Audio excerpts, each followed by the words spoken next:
What is going on, guys? Welcome back to the new campaign trail showcase, whatever it is. And here we are in 2004.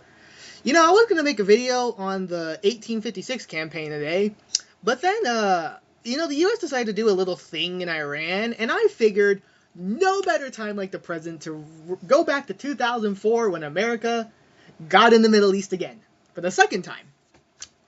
So, usually when we play these campaigns, we play as a losing candidate, which is this man right here, John Kerry. What a guy right here. But today, we're actually not going to be playing as John Kerry. We're going to play as Bush, and in this mod, you pretty much can kind of manage, you play as George Bush's presidency, so we're going to try and do the war in the Middle East, the war on terror, the right way. Let's see if we can somehow make it better than what Bush did, and win by a more comfortable margin. Continue. Okay. Let's go.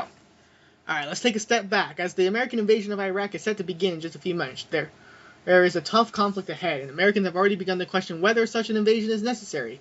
So with hindsight, we know that it's probably a bad idea, but I don't think that's going to be an option here. It's about the conflict at home. We're going to look real good in the midterms. We may whoop the Democrats hard here. The vote for authorizing military force needs to look bipartisan. Look, we're going to need UN support if we're going to have any shot in working. Have Powell speak to the nations, warn them of the threats Saddam poses to the world. Forget the UN, it's about building our own coalition. Okay, I don't think we do that. I think we go with the UN support. I think that's probably going to be the best option here. The UN is hesitant to give you the authority you wish, but Congress sure doesn't. The war, although an initial success, becomes controversial quick, like many things in your administration. Mission accomplished? Question mark. Alright, we made little successes abroad, and we've made a few gestures towards unity. Okay, with the proper invasion of Iraq now concluded, the question for how to win the peace begins. As the U.S. has led the bulk of the intervention, it's expected that the bureaucracy and military brunt will take up by the U.S. as well. At the same time, this runs the risk of damaging an international coalition in the country. Both options have serious ramifications. If this is going to work, the U.S. needs to be the one calling the shots. We've got troops from all across the world, the UK, Australia, right? Don't forget Poland. We ought to snuff out any chance of instability quick. We're a team. Teams work together. Jones will provide troops, and they call the shots. Sure. This move keeps troops count stable and does contribute to the attempt perception of an international coalition. Unfortunately, insurgencies begin to sprout out even quicker across the region for a variety of reasons, namely the inability for the coalition to coordinate and manage the situation. Well, shit. Okay, we're going to Ohio. For those who don't know, this election pretty much just came down to Ohio. If Ohio flipped to John Kerry, he would have won, and who knows what the timeline would have looked like then. Anyways, back to the game. Let's turn our attention to Afghanistan now. Following the Taliban's refusal to turn over bin Laden to the U.S., NATO forces quickly invaded and overthrew the Taliban government in the country. With a lack of focus for the mission in the country, American forces seem to be caught off guard by the recent resurgences of Taliban military. Will you change course and recalibrate U.S. operations in the country? To hell with it. The Taliban trying to reach out and negotiate. We have all the cards, and we remember that. If we can at least stall them, maybe they'll get us the right intel. Absolutely not. We're making good progress. Just keep aggressively smoking them out. The Taliban's weak, and we have to deliver a decisive blow. Our strategy shouldn't be to keep fighting the Taliban. They are done for. It should be to win with peace, strength through peace, as old Reagan would say. I guess we'll go with the first one. Yeah. The Taliban's negotiations are serious, and there are talks of them re-entering civil politics peacefully. But that said, there are complicated talks, and they aren't going to be resolved quickly. At least things aren't getting worse. Nothing's changed here. As the occupation of Iraq continues, becomes unavoidable, or the facts become unavoidable. There's no stockpile of weapons of mass destruction like you had claimed in the months leading up to the invasion. While not a direct military issue, this is a serious optics for your administration, and you need to figure out how to snuff out complaints. Crap, we have to deflect on this. The facts are that Saddam has long been a state sponsor of terror, and the history will be on their side regardless of what was and wasn't read about our intel. And we can go with the historical option and keep lying. We'll go with this one. We'll be transparent. Your advisors strongly disagree with your strategy here and believe coming so openly like this will hurt your credibility. Well, shit. Okay, nothing's really changed. Despite a successful invasion, Iraqi President Saddam Hussein managed to disappear with relative ease and has seemingly been hiding for months. A long manhunt has begun, and many of your advisors believe that capturing Saddam could be the boost your polling numbers need. In general, what will your strategy be? We don't need to change a thing. Well, I don't think that's going to work. Keep focusing on interrogating his family. While our boys put down searches, he's got plenty of them. And if we just wait it out... Well, waiting it didn't really help George Bush in real life now, did it?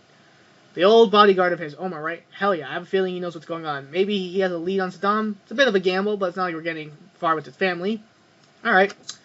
Within a few months, Paul Bremer calls a press conference. Ladies and gentlemen, we got him. A noticeable bump in your approval ratings is a much-needed relief. We got him. Let's go. Nothing much has changed. We're still on the brink here. The Democratic primaries have kicked off, and despite initial expectations that you would be facing John Kerry, that seems to not be guaranteed right now. Howard Dean, governor of Vermont, seems to be surging in the polls, owing to an aggressive anti-war platform. Karl Rove, your political and senior advisor, seems to be very eager about your prospects in the event that Dean is the nominee. Look at them fighting one another. Why don't we spend this time goading them all into attacking me? We can leave the party more divided than before and drag out the nomination process. One word, hell yeah, Howard Dean is nuts, and if we can lift him up, I'll have a far easier chance. Make sure we can platform him as subtly as possible. Put all of our chips into Dean if he's the nominee, figure out a way to air some attacks against his opponents, part a path to Boston for him. We're out fighting a war on terror that threatens. I don't see why we should get involved in the business. They can nominate Mickey Mouse for all I care. You know what? Yeah, we're just not gonna... It's not our problem. Dean's polling horse form, and at the end he manages to secure the Iowa caucus. Secure Iowa. Still, Kerry's able to wrestle the nomination from Dean, but only after a battle that lasts a few months, leaving him wounded as he enters the campaign. Alright, we'll just keep Dick Cheney. Back to Ohio, guys. We're probably going to be going to Ohio for the whole game. Though the country remains fairly unified on their foreign policy mission, the debate over domestic policy could prove fatal to your re-election campaign. The economy is not performing too strongly, and your two major achievements on the home front, No Child Left Behind, and a series of tax cuts remain controversial with the population at large. Within a few months ahead of the real campaign, do you intend to correct on any matter here? So we probably shouldn't walk back on our policies, but we should rather try and, reinforce them. I promised tax cuts and I delivered. Still, I wonder maybe we should roll back and put the money... heck no. In fact, I think we should emphasize it. We don't need to focus. We got education reform done in bipartisan manner, and the consequences behind. But I think it's important that we look at what's working, what's put together. I don't think we should do that, because they're probably going to disappoint us. You know what? No. If you can keep the focus on the war, you should have this campaign in the bag. Honestly, it's telling me it's not the worst idea. Oh, no. Okay, well, we're losing. That's not good. Oh, wait, no, we're winning. Why did I think I was playing as Kerry? Okay, we're winning. Never mind. Though Governor Dean Sure gave him a scare, Senator Kerry was able to secure the Democratic nomination following a series of victories in Iowa and New Hampshire and selected John Edwards. Kerry has been hammering home two key points, the weak economy and the war in Iraq. Kerry hopes his record service in Vietnam will enable him to critique your handling of the foreign policy without appearing weak. With the upcoming Democratic convention, how would you like to counter? Socially, Kerry is to the left of us by a mile, especially on issues gay marriage. I am for one committed to protecting on board and defending. We should just go socially conservative. Liberal spending. Coastal elites. This is easily the biggest attack. Voted for the war, and now he's against it. This is definitely the toughest part of the Kerry campaign. It's hard to run against a war you voted for. It sure is, Kerry. That's a good machine. As expected, you reselected Vice President Cheney as your running mate. Few doubted that Bush-Cheney would be the ticket again, and most considered it a safe choice given Cheney's commitment to continuity of government and the war on terror. Yeah. We'll just go with the standard option. This is the safe and expected message. You've taken the stage at the Republican National Convention in New York, wrapped in imagery of, I can't pronounce that, jingoism and American resilience post-September 11th. What topic do you wish to focus on? Alright, obviously the war. Alright, if we're going to win the war on terror, what we need is continued leadership within the White House. We can't afford risking the security of our country on flip-flopping, second-guessing. We need action. Domestically, probably shouldn't. It is important that we use the speech to solidify our conservative base. Alright, let's hark back to 9/11. That should work. Americans across all stripes can appreciate this unifying message, especially as you avoid poking economic and social issues. Okay, so essentially the game is telling me avoid social and economic issues, avoid domestic policy, and we should be golden. Look at that. Look at that map. George Bush is chilling right now. You know what? Put Washington on the map. Let's go. This is going better than how I thought it was. Usually these don't go very well. In general, what do you believe the main theme of your campaign should be? What issue do you wish to focus on the most as your campaign for the remaining months? When Poppy ran for re-election in 92, they said it was the economy stupid. Well, we probably shouldn't focus on that. The game's kind of been pointing me to not focus on the economy. The culture wars, same thing. It's been kind of leading me to not really talk about that. Yeah, War on Terror. So definitely the War on Terror. Oh, what's this one? Strong tested leadership allowed us to help the Iraqi people free themselves from Saddam. We need that continued steady leadership. I think we just focus more on the War on Terror. The game's been kind of telling me that that's what we really need to focus on. Given everything the country has been through within the last few years, this resonates with many people. Yes. Oof, Kerry gained a little bit.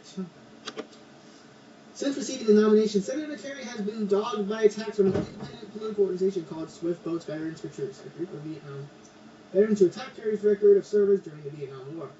Though the Kerry campaign has attempted not to give these attacks any attention, they seem to be having an impact in their favor. These attacks were kind of very low and dirty. Obviously, John Kerry served in Vietnam. He has 3 Purple Hearts. Great serviceman. So, I think we're not going to talk about that. We can be the man in the room.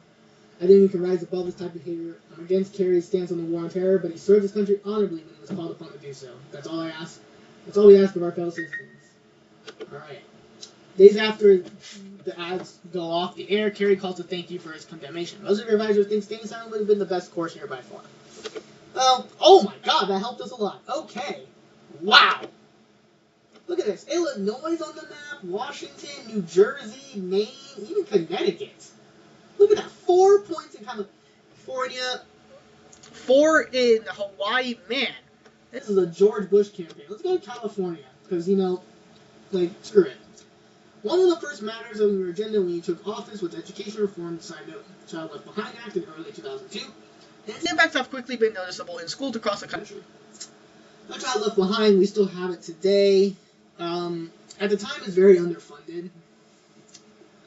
Already, some Democrats have begun to criticize its implementation, and its provisions on the funding, there it is, have begun to cause some issues arise. What do you have to say? Do you believe further reform is necessary? I'm proud to have signed No Child Left Behind. I want my success in education reform to be a major achievement. So, I don't think it'd be wise to get bogged down arguing about education, ties in the War on Terror. It's a great piece of legislation. Going forward, I'd like to propose increasing investments. I think that's the right answer here. There's a pretty minor and vague point to make about No Child Left Behind, and is considered inoffensive to most, except libertarians. Damn libertarians. Democrats have begun about to speculate the legitimacy of your service in the Air National Guard during Vietnam. Yeah, this happened, and this was the thing where it came out, and it's found out that all these were fake. So these claims made within the documents are not accurate. As it turns out, the documents appear to have been fabricated, and CBS has imploded. Yes, they have imploded, and we are still winning. I don't think we're going to win California in this game, but we can definitely sweep the Midwest. Since 2001, the U.S. has been engaged in a litany of military operations, most notably invasions and occupations of Afghanistan and Iraq, as part of the War on Terror. The express goal is to ensure the U.S. security and to prevent other terrorist attacks like the one on September 11th. As it stands, how do you view the handling of these conflicts? Well, so far in the game, we've done pretty okay. Our nation was attacked almost 3 years ago, and since we've had our measures to protect us, since I stand by every decision my team and I have made over the last few years. But I could have done how we prepare better national support. Everything we've done is in the service, but the Patriot Act, probably shouldn't say anything about that. They didn't even ask about the Patriot Act. So you know what?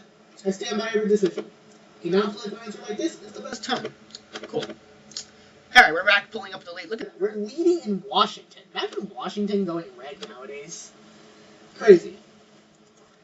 This is a campaign that's, almost about 22 years old now, as I'm recording this. So, though nominally a Democratic-leaning voting bloc, internal polling has shown that Hispanic American vote has become a place of potential strength, and their advisors believe gains in their support could help you in multiple key swing states. So George Bush was the governor of Texas for a while. Texas has one of the largest Hispanic populations in the country. So, let's see.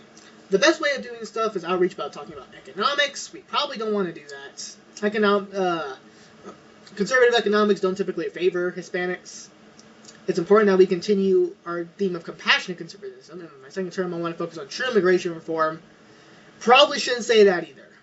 Usually the right is not the greatest for immigration when it comes to Hispanics. They're usually a little stricter, so probably don't want to mention that.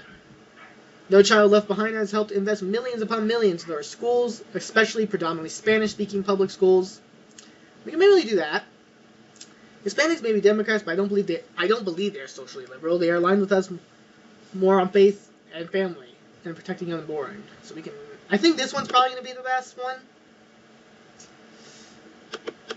Unfortunately for you, this program has become a bit controversial among Hispanics, many of whom claim that schools have become underfunded. Okay, maybe not the best. I don't know if there was really winning with that one. Go to Michigan again. As in tradition, the Commission on Presidential Debates has invited both you and Kerry to the 3 debates. The first, per your request, shall be focused solely upon the issue of foreign policy. Kerry is desperately hoping that he can perform well at this debate and leap ahead of you. Alright, do you plan on accepting the invitation? Well, obviously. What's our strategy? I'm willing to train a little extra. Don't cause any trouble. I don't want to come off as arrogant. Absolutely. And I want to ignore Kerry, and focus on what we've done. Without a doubt, and I will be taking the attack to John Kerry. Probably don't want to do that. Obviously, we're not going to get Turd Blossom to find a way to cancel this. I think we do the first one. We're just going to stay calm and cool. We're the president here. You brought the debate to a draw, which is probably good if you're ahead. Kerry was really hoping for a win here to make the difference. Yeah, sorry. So we keep our solid lead. Right now our lead is very solid. 351 to 187. As the debate about gay marriage expands further, some in the middle have proposed civil unions as a way of allowing gay couples to have legal protections. Though Kerry has begun to flirt with this position, some wonder if you might also be open to this compromise. So George Bush is very conservative on this issue, especially at this time. It'd be one of those things where either we have to go against it or just kind of not really talk about it. But this will only lead to gay marriage. Eventually, for respecting our neighbors, but we must defend the institution of marriage, such as the Federal Marriage Amendment. For now, I think this would be the wisest to focus on other issues. That's probably the best. And if individual states want to allow it, welcome that. I probably shouldn't welcome it. Let's just not talk about it. Civil unions seem like an acceptable compromise, but you do need a strong turnout. Okay. It didn't really hurt me at all, so we'll go to New Jersey. Vice President Dick Cheney is currently preparing for his first and only debate against Senator Edwards in Ohio. Given your struggles in the first debate, we did fine. What do you mean struggles? Some of your advisors are worried about Cheney coming off as too cold and aggressive. Is this something he should be worried about?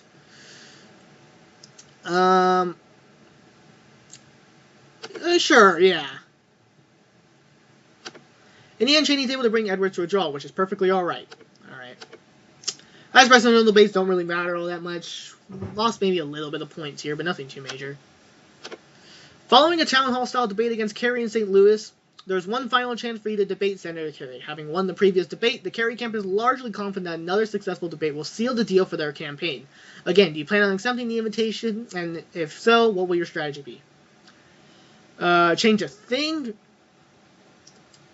Kerry's on the winning streak, but on some social issues or other matters, he's going to trip over. We're taking the attack to Kerry here. If it's something I need to learn is to smile more, I was coming off as scowling and dismissive. Sure, yeah, let's go with that. Everything else, we're not going to do nothing. We're obviously not going to show up. And attacking might go bad. It's too risky. An otherwise strong performance by Kerry is blunted by a cynical comment about Dick Cheney's lesbian daughter. This should hopefully help you. Help me it does. It reinforces our leads in Wisconsin, Ohio, and Pennsylvania. Michigan's close. How are we doing in Washington? 1 point. Alright. Earlier this year, the federal ban on assault weapons found within the 1994 crime bill had its provisions sunset after Congress failed to renew it. Some liberals and other Democrats have attempted to make gun legislation a campaign topic, and Rove is suggesting you do the same to rally your base. Alright, so George Bush, we're obviously from Texas. We're probably not going to come out in favor of many things. Gun laws, why waste our time? I think if Congress reformed the assault weapon ban, I would sign it. Hell no. The assault weapon ban was an overreach by the Clinton administration, but I'm not opposed to some background checks of kinds, but we won't attempt to confiscate. Alright, I think this is the best answer here, kind of towards more the middle. The answer is as close to the mainstream as one can get, though you risk deflating your base. The base is kind of already voting for us. Look at this. I mean, all these states. Over the summer, the bipartisan 9/11 Commission released its official report investigating the attacks. Their findings, which pinned much of the failure on the conduct of the CIA and FBI, also made clear that there was no such credible link between Iraqi dictator Saddam Hussein and the September 11th attacks. This has become a bit of an issue for your campaign, since much of the justification for invading Iraq was these alleged ties. Do you have anything to say? We strongly but respectfully disagree with the contents of the report in regards to Iraq. Saddam Hussein had enough of a record of aiding terrorists. We welcome the report no matter what is said in our administration. There are things that we must continue to work on to ensure that our homeland is safe. I want to thank Governor Keane and Congressman Hamilton for their leadership. The world is now safer because Al-Qaeda is no longer... Just gloss right over it, you know? Avoiding this harsh truth was the expected outcome. It's a tough position to be in. Alright, they didn't really change too much. We'll go back to Michigan. Before the final set of campaign events, you must make a crucial decision about the war in Iraq. For months, your generals have been preparing an offensive to reassert control of Fallujah. Or Fallujah, I hope I'm saying that right. Which has become a stronghold for insurgents. These generals want the offensive to occur as soon as possible. They believe uprising is imminent. The optics of such a deadly campaign right before the election, however, could be dangerous to you. Ugh. Screw it. Let's go. The battle quickly becomes the deadliest battle within American involvement since Vietnam. The fallout forces you effectively suspend your campaign. Oh, God. Oh, my God. Well, there goes that. With only 4 days to go, Al Jazeera has the broadcast of a videotape of Osama bin Laden in which he confirms Al-Qaeda's involvement, denounces the Bush administration, threatens further attacks on terror. Oh, God. It makes this very clear. Americans will not be intimidated or influenced by an enemy of our country. I'm sure Senator Kerry agrees with this. I also want to say, American people, that we are at war with these terrorists, and I'm confident that we will prevail. It appears that the videotape is giving you a boost in the final days. Okay, well, looks like... Okay, that pretty much just offset all of our losses. Minnesota. With the campaign coming to a close, the Kerry campaign believes their path to victory runs through flipping Ohio and possibly Florida, where will you spend your final days? Probably Michigan. Ohio is like the swing state, right? We can even spend a day or two in Pennsylvania. The Midwestern region, it wouldn't matter if Kerry won or Ohio or hell, even Florida, we still win Iowa, Minnesota, Wisconsin, and Michigan. There we go. As the results start coming in, it's become clear that the X polls released this afternoon are more favorable to Kerry than the actual results. No one knows if it is enough for you to win. Best of luck. All right, boys. So, right before the election, we kind of just didn't talk too much about anything besides the war on terror. And when we tried to, it didn't usually go very well. And then we had a really bad battle before the election that just got offset by Saddam Hussein, just pretty much, or Bin Laden, which one, I forgot. Just pretty much telling us that, yeah, he doesn't like us, so we'll have to see what happens. Obviously, we have all the usual states coming in. We haven't gotten to the swing states. It's going to be Pennsylvania, Ohio, Michigan, Wisconsin, Minnesota. I think we're going to win this, though. Yeah, Ohio comes in. 5-point victory. Illinois was close at one point, but... Alright, so a lot of the other states. Florida coming in. Red, a 4-point victory for us. I think we already won. Yeah, an easy, very easy win. Or not an easy win, but we're going to win pretty comfortably. Congratulations, you have won. Let's watch the rest of the results come in. So far, Nevada going red, Arizona, all these usual states. Kind of more swing states now. Wisconsin, pretty close victory in Wisconsin. Yeah, remember when California was close in this election? Oregon. Man, these three states are taking a while. Washington goes blue. We almost had Washington for a bit, but Michigan goes red. Barely, but it does. Pennsylvania, Minnesota. Pennsylvania, red Pennsylvania. Very close. And Minnesota's the last to call in. Minnesota stays blue by 0.2%. Now look at that. I got some achievements. I think we agree the pass is over. It's a close one that goes back and forth as the night goes on. The exit polls look strong for Kerry, causing some panic amongst your supporters and even your team. But a strong showing in the South and the West, and potentially even the Midwest, is enough to lock Kerry out of victory. Though your reports Kerry is considering contesting the results, by the morning you receive a call conceding the race. With all due respect, Kerry, I don't think it was particularly close. Despite, or perhaps because of, the war and irrespective of the popular vote, you have secured 4 more years of your agenda. Won pretty comfortably.